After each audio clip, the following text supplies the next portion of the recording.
নিজের পরিচয় গোপন রেখে এবার প্রতিনিয়ত মায়ের সেবা যত্ন করে যাচ্ছে রাই। হ্যাঁ বন্ধুরা, ভিডিওতে লাইক দিয়ে দেখতে থাকুন। হসপিটালে মা অ্যাডমিট থাকাকালীনই রাই নিজের পরিচয় গোপন করে মুখ ঢেকে যখন রাইয়ের মায়ের সেবা যত্ন করতে থাকে, ঠিক সেই সময় রাইয়ের মা বলতে থাকে যে জানো তো, তোমার মতন মেয়ে না আমারও একটা ছিল যে কিনা নিঃস্বার্থভাবে সকলের জন্য করে যেত, কিন্তু অথচ শেষে ওই মেয়েটার কপালে এতটাই দুর্ভোগ জুটলো যে যেটা আর বলে আমি তোমাকে বোঝাতে পারবো না। কেন জানি না, যখনই তুমি আমাকে স্পর্শ করো না তখনই আমার মনে হয় যে না, আমার মেয়ে রাই আমার পাশে আছে, আমার কাছে আছে। অন্যদিকে রাইয়ের চোখ থেকে অনবরত জল পড়া মাত্রই রাইয়ের মায়ের হাতে যখন সেই চোখের পানির ফোঁটাটা গিয়ে পড়ে, ঠিক সেই সময় রাইয়ের মা বলতে থাকে যে এ মা, তুমি কাঁদছো কেন বলো তো।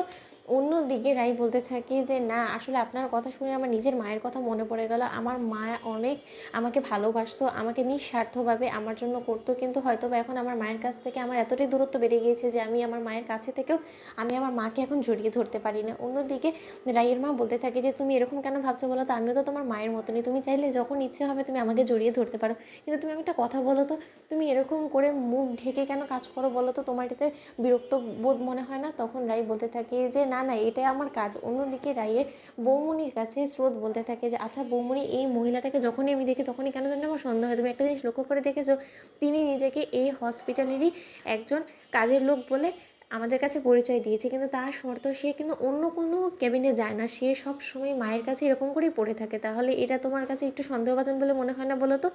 অন্যদিকে যখন রাই এই জিনিসটা টের পেয়ে যায়, ঠিক সেই সময় রাই বলতে থাকে যে না, বেশি দূর অবধি বৌমনি এবং স্রোত আমার আরকে নিয়ে ঘাটাঘাটি করার আগে যে করে হোক না কেন ওদের চোখকে চকমা দিয়ে হলো এখান থেকে আমাকে চলে যেতে হবে। অন্যদিকে রাই যখন হসপিটাল থেকে পালাতে নেয়, ঠিক সেই মুহূর্তেই অনির্বাণের সাথে ধাক্কা খেয়ে রাই পড়ে যায় এবং অনির্বাণ বলতে থাকে যে আপনি ব্যথা পেয়েছেন, আই এম সরি, আমি আপনাকে আসলে ঠিক খেয়াল করিনি। অন্যদিকে রাই বলতে থাকে যে সর্বনাশ করেছে, অনির্বাণ কি কোনো মতে আমাকে দেখে ফেললো নাকি? অন্যদিকে যখন অনির্বাণ রাইয়ের দিকে হাত বাড়িয়ে দেয় রাইকে তোলার জন্য ফ্লোর থেকে, ঠিক সেই সময় রাই বলতে থাকে যে না না, আমি নিজের মতো করে ঠিক উঠে যেতে পারবো।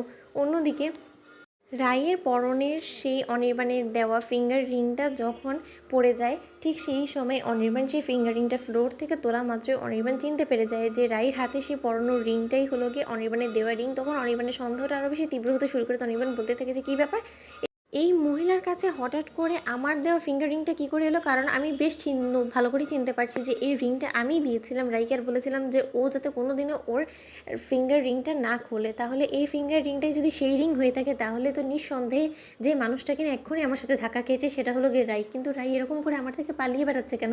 আর ও নিশ্চয়ই ওর মাকে দেখার জন্য এই হসপিটালে এসেছে, সেটাও আবার ওর পরিচয় গোপন করে। কিন্তু এই মহিলাটা এত তাড়াতাড়ি তো এখান থেকে কোনোভাবে উধাও হয়ে যাওয়ার কথা না। যেগুলো তো বন্ধুরা, ভিডিওটি ভালো লেগে থাকলে অবশ্যই লাইক কমেন্ট শেয়ার করে সাবস্ক্রাইব করতে ভুলো না।